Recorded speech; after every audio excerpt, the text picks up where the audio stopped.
மாணவ செல்வங்கள் அனைவருக்கும் எனது அன்பான வணக்கங்கள். இன்னைக்கு நம்ம சிறுவர்களுக்கான திருக்குறள் 100 அந்த புத்தகத்தில் 16வது குறளை பார்க்க போகிறோம். உதவி வரைத்து அன்று உதவி, உதவி செய்யப்பட்டார் சால்பின் வரைத்து. உதவி என்பது அவர் செய்யக்கூடிய அளவை பொறுத்தது அன்று. வரைத்து அன்று அப்படின்னா அவர் எவ்வளோ அளவுக்கு உதவி செஞ்சிருக்காளோ அதை பொறுத்து உதவியை கணக்கிட மாட்டாங்க.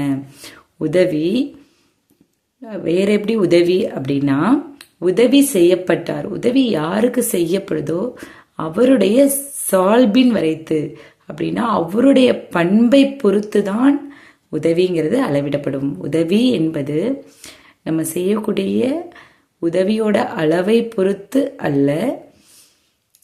இப்போ பொருள் கொடுக்குறோம் அப்படின்னா அந்த பொருளுடைய அளவை பொறுத்து நல்ல உதவி, சூப்பரான உதவி அப்படின்னு சொல்லிட முடியாது. உதவி யாருக்கு கிடைக்குதோ அவங்க நல்ல பண்புடையவர்களாக இருந்தால் அதை பொறுத்து தான் உதவி கணக்கிடப்படும் அப்படின்னு சொல்கிறாங்க.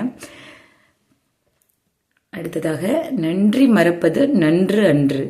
நன்றியை மறப்பது நன்று அல்லது. நன்று அல்லது நன்று இல்லாத விஷயங்களை அன்றே மறப்பது நன்று. இந்த குறள் அனைவருக்கும் தெரிந்த குறளாக தான் இருக்கும். நன்றி மறப்பது நன்று அன்று, நன்றல்லது அன்றே மறப்பது நன்று. அருமையான குறள். நன்றியை மறக்கக்கூடாது. நன்றியை மறக்கிறது நல்லதில்லை. நன்றி இல்லாத விஷயத்த அன்னைக்கே மறக்கிறது தான் நல்லது. அடுத்ததாக, என் நன்றி கொன்றார்க்கும் உய்வு உண்டாம்.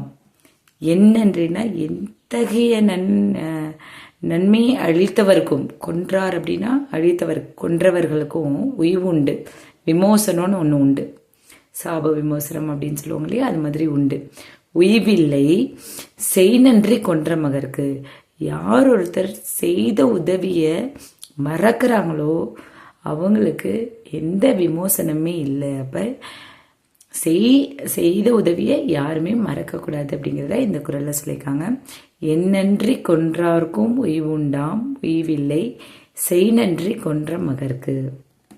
அடுத்ததாக, தக்கார் தகவிலர் என்பது அவரவர் எச்சத்தால் காணப்படும். தக்கார் ஒருத்தர் நடுவு நிலைமை உடையவர். தகவிலர் நடுவு நிலைமை இல்லாதவர் என்பது அவரவர் எச்சத்தால் காணப்படும். அவர் காலத்துக்கு அப்புறம், அவர் இறந்ததுக்கு அப்புறம் அவருக்கு எச்சம் அப்படின்னா அவர் மேலே வரக்கூடிய பள்ளி, தென் அவர்கிட்ட இருக்கிற புகழ், அதை பொறுத்து தான் கணக்கிடப்படும். ஏன்னா இருக்கும்போது யாரும் அவரை பற்றி சஜஷன் சொல்ல மாட்டாங்க. அவர் இறந்ததுக்கப்புறம் இவர் ரொம்ப நல்லவர், கரெக்டாக ஜட்ஜ்மெண்ட் பண்ணுவார், கரெக்டாக ஜட்ஜ்மெண்ட் பண்ண மாட்டார் அப்படிங்கிறது எல்லாமே அவர் இறந்ததுக்கப்புறம் வரக்கூடிய புகழாலும் பள்ளியாலும் மட்டும்தான் அளவிடப்படும். தக்கார் தகவிலர் என்பது அவரவர் எச்சத்தால் காணப்படும். அடுத்ததாக, அடக்கம் அமரருள் உய்க்கும். அடங்காமை ஆறிருள் உய்த்துவிடும்.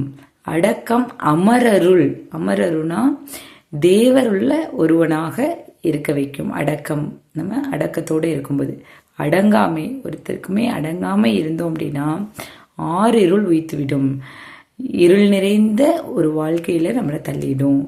தேவரருள் உள்ள ஒரு வாழ்க்கை வேணுமா அல்லது இருளான வாழ்க்கை வேணுமா அப்படிங்கிறது நம்ம அடக்கமாக இருக்கிறோமா அடக்கம் இல்லாத இருக்கிறோமா அப்படிங்கிறத பொறுத்து அளவிடப்படும் அப்படிங்கிறத சொல்லியிருக்காங்க. நன்றி மாணவர்களே. அடுத்த ஒரு காணொளியில் சந்திப்போம்.